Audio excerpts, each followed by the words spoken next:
सभी को मेरी ओर से नमस्कार। आज हमारा बीच मोदी सरकार ने सबसे पॉपुलर, सबसे चाहते मंत्री हमारे बीच पधारे हुए हैं, माननीय किरण रिजिजू जी। हमारा नव निर्वाचित स्थानीय विधायक मेरा दोस्त आपा जी तथा 70 हपोली कॉन्स्टिट्यूंसी का हमारा एमपी इलेक्शन के चेयरमैन, ये बहुत खुशी की बात है। आज हम लोग का बीच 2 विधायक आए हुए हैं, ताली का विधायक, तालिया का विधायक। अगर अच्छे से प्रोनाउंस नहीं करेगा ताली और तालिया बराबर ही देखते हैं। अनफॉर्चुनेटली अभी विधायक है और आने वाले दिन के लिए भी दोनों को निर्विरोध चुन के रखे हुए हैं। मैं इन दोनों को भी बहुत बहुत शुभकामनाएं देते हैं। आप धन्यवाद देते हो। मैं आज इलेक्शन आने वाला 24 एमपी इलेक्शन के विषय में दाखिल करने से पहले आपको एक चीज बताना चाहता हूं कि जब हम कोई भी चीज को करने के लिए आगे बढ़ते हैं तो हम अपना मन का अंदर में है तय कर लेता है, मैं इस रास्ता को क्यों चुन रहा हूं, क्या करने के लिए जा रहा हूं। तो मैंने 2014 में इलेक्शन लड़ने के लिए मैं जो डिटरमाइन किया, मेरा मन में 3 बातें थी। नंबर 1 बात था कि पिछले 50 साल में जीरो में पॉलिटिक्स खेल करके हमारा जीरो वासियों को हमेशा भाग के रखा हुआ है। दोस्त के बीच में भी नफरत, रिलेटिव के बीच में भी नफरत और कम्युनिटी के बीच में भी नफरत। ये क्यों हो रहा है? पॉलिटिक्स डेवलपमेंट के लिए करते हैं, पॉलिटिक्स ह्यूमन वेलफेयर के लिए करते हैं, समाज के बेनिफिट के लिए करते हैं। तो हमारा ये नफरत का जग बसा के हम लीडर बन के क्या करने वाला है? मेरा टारगेट था सबसे पहले इस आइडियोलॉजी को मिटाना। सेकंड टारगेट था मेरा जीरो ज्योग्राफिकल तौर पर बहुत ही प्रिजाइल सिचुएशंस में है। मैंने सोचा इन्वायरमेंटल कंजर्वेशन का ऊपर में हमें जोरदार से काम करना चाहिए। तीसरी, पिछले 50 साल में जितना पॉलिटिकल लीडर्स का गतिविधियों को मैंने देखा, डेवलपमेंट तो थोड़ा कर तो रहा, लेकिन डेवलपमेंट को जिस हिसाब से जमीन में इंप्लीमेंट करना चाहिए वो कोई सिस्टमेटिक नहीं है। मैंने सोचा इसका डायरेक्शन हमको देना चाहिए, चाहे मैं 1 टेन्यूर रहूं या 2 टेन्यूर रहूं, लेकिन मेरा लक्ष्य ये तीनों दिशाओं पे होना चाहिए। नंबर 1 दिशा आपको मैंने जो बताया कि पॉलिटिक्स में कैसा सुधर लाए। आप सब हमको पिछले 10 साल देखा। इन 10 सालों में मैंने रूलिंग और ओपोजिशंस का बहुत ज्यादा डिस्टेंस छोड़ा नहीं, सबको साथ लेके जाने का कोशिश किया है।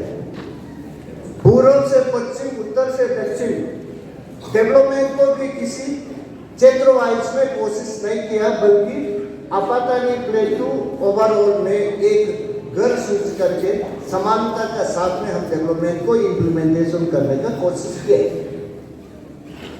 अब अंत में जाके इस बार टिकट वितरण में हमें हमारा हाईकमान लोग ने सोचा कि इन्हें और कुछ ड्यूटी लगाना चाहिए इस बार बैठने में। मैंने ग्लेडली एक्सेप्ट किया।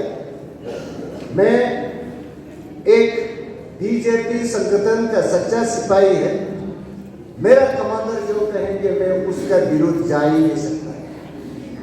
लेकिन मेरा भावना उसी में खत्म नहीं हुआ। मैंने सोचा चलो मुझे नहीं दिया, मैं इलेक्शन तो लड़ूंगा नहीं, लेकिन मैं कोशिश करूंगा कि कोई भी इलेक्शन ना लड़े। जिसको दिया है उसको निर्विरोध चुनना चाहिए। इसका बिहाइंड मेरा भावना है कि आपातकालीन सोसाइटी ओवरऑल में एक प्रदर्शन होना चाहिए कि हम तानी सोसाइटी यूनाइटेड है, we are in belongs to same pavilion. ये आइडियोलॉजी को इम्प्लीमेंट करने के लिए मैंने, अगर कोई और होता जब हमको टिकट नहीं दिया, इलेक्शन खेलना नहीं होता तो हम दिल्ली मुंबई घूमने चले जाता, मैं यहाँ क्यों बैठूंगा। लेकिन एक पल के लिए भी जीरो से हम दूर नहीं गया। मैं यहाँ सभी को कन्विंस करते रहा इलेक्शन मत खेलो, अभी जब मौका आता है तो निर्विरोध चुनो, हमारा यूनिटी को बरकरार रहने दो। और ये मैं चाहता था मेरा ही समय में एक इतिहास लिखना चाहिए और आज हुआ।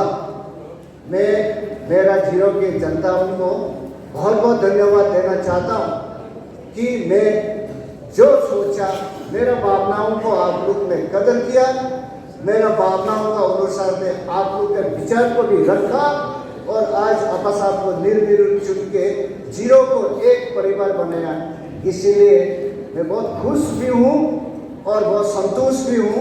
इसीलिए इस स्टेज का माध्यम से सारे जीरो वासियों को मैं मेरा आंतरिक हृदय से फिर पुनः धन्यवाद देना चाहता हूँ और इस भावनाओं को आगे आने वाले युगों तक बरकरार रखने के लिए मैं अनुरोध भी करना चाहता हूँ।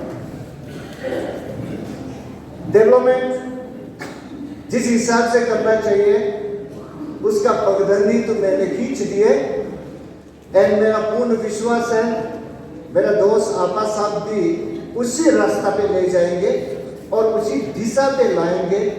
जीरो को किस हिसाब से बेहतर बना सकता है, हम लोग सब मिलके उसी में ही जाएंगे।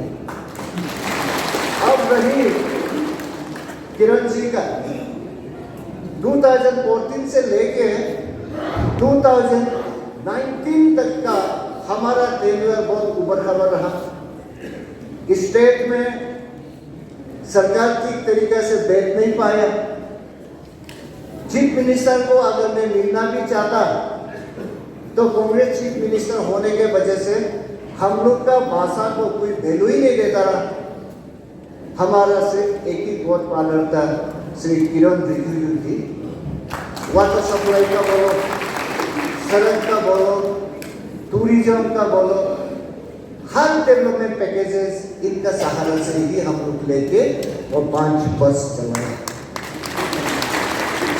उसका बावजूद भी हमारा सरकार बनने का बावजूद भी जब जब जहां इनका मार्गदर्शन हमें मिलते रहा। बीच बीच में हम लोग यहाँ का डेवलपमेंट के बारे में, अरुणाचल पॉलिटिक्स का बारे में हम बीच बीच में कई बार हम लोग ने डिस्कशन किया और उसी अनुसार से हम लोग तालमेल का हिसाब से चला, आज तक आया। Kiran ji just western parliament constituency का एमपी सिर्फ नहीं है, सेंट्रल गवर्नमेंट में मिनिस्टर सिर्फ नहीं है, बल्कि पर्टिकुलरली आपातकालीन समुदाय के लिए हमारा मार्गदर्शिका है। इनको कैसा भूल सकता है हम लोग। ऐसा हम लोग को काफी इनको प्यार मोहब्बत को जताया 2014, 2019 और उससे प्रीवियस में भी। और इसी कारण जो भी सिचुएशंस होते हैं वो हम लोग को अपना प्यार छोड़ता नहीं है। कभी कभी ह्यूमन टेंडेंसी होता है, मतभेद तो निकल ही जाता है, लेकिन हम लोग कतई मनभेद नहीं रखा। मतभेद कभी कभी होता है, लेकिन कतई हम लोग मनभेद नहीं रखा। साथ चलने का जो हाथ थमाया उसको हम लोग कभी छूटने नहीं दिया। मेरा पूर्ण विश्वास है आने वाले दिनों में भी आपा साहब को जैसा हमको हाथ थाम के आगे ले चला है, किरण जी ले जाएंगे। साथ में ये मत भूलिए कि ताकि साहब ने आज इलेक्शन नहीं लड़ा है, हम लोग फ्यूचर में दिखाई नहीं देगा। नहीं, हम इलेक्शन जरूर नहीं लड़ा है, लेकिन आपसे दूरी नहीं है। जिस हिसाब से प्रगति का पथ पर आप आगे बढ़ेंगे, हम उसको सहारा देने के लिए पूर्ण रूप से तैयार होकर हम लोग मिलकर साथ साथ चलेंगे। 10 साल मैंने अकेला चलाया, अब आने वाला दिन आपा साहब भी अकेला नहीं होगा, हम भी अकेला नहीं है। अब 2 हाथ के बदले में 4 हाथ आएंगे। I think we can do बेहतर जॉब देन अर्लियर। तो इसीलिए सब लोग अभी अच्छे से सोचिए, अच्छे से समझिए। तो किरण जी को जैसा इन्होंने कहा 90% के वोट कही, 90% वोट तो कोई भी सूरत में हम तैयार करना चाहिए। अब यहाँ कोई अपोजिशन रहा नहीं, राइटली पॉइंट आउट किया है। तो किसा भी एक जमाने में ऑनरेबल चीफ मिनिस्टर बनने का कारण हमारा कांग्रेस का लीडर लोग से घुल-मिल तो बहुत है। मैं नहीं कहूँगा कि इनका पास कोई रिलेशन नहीं है, घुल-मिल बहुत है, लेकिन मैं प्रार्थना करना चाहता हूँ कि आज हमारा यहाँ कांग्रेस का एग्जिस्टेंस जब है ही नहीं है, तो हम उस दिशा में सोच के क्या पाएंगे। हमें एक ही दिशा लेना चाहिए, भारतीय जनता पार्टी का एमपी को किस हिसाब से 100% वोट दे सकता है, उसी दिशा में हमको जाना चाहिए। और उसी में ही हमारा भलाई है, और उसी में ही हमारा आने वाला पीढ़ियों के लिए बेनिफिट है। तो मैं बहुत ज़्यादा आज नहीं कहूँगा, क्योंकि आज हमको सुनना है किरण जी से, आपका सामने है। कभी कभी आप लोग चिल्लाते हैं, किरण जी को बुलाओ, हम लोग उनको एक बार फेस टू फेस देखना चाहता हूँ, मिलना चाहता हूँ। आज जितने भी अफवाह चला करके ये डिलिमिटेशन इशू एंड अगरम बगरम का बातें बोल रहा है, वो सारा का सारा सरासर गलत है, बकवास है। उसको एक कान से सुन के 1 सेकेंड के लिए भी अपना माइंड का अंदर में रहने मत देना, दूसरा कान से आउट कर दो, और हम लोग सही भावनाओं का साथ चलना है। बहुत बहुत धन्यवाद।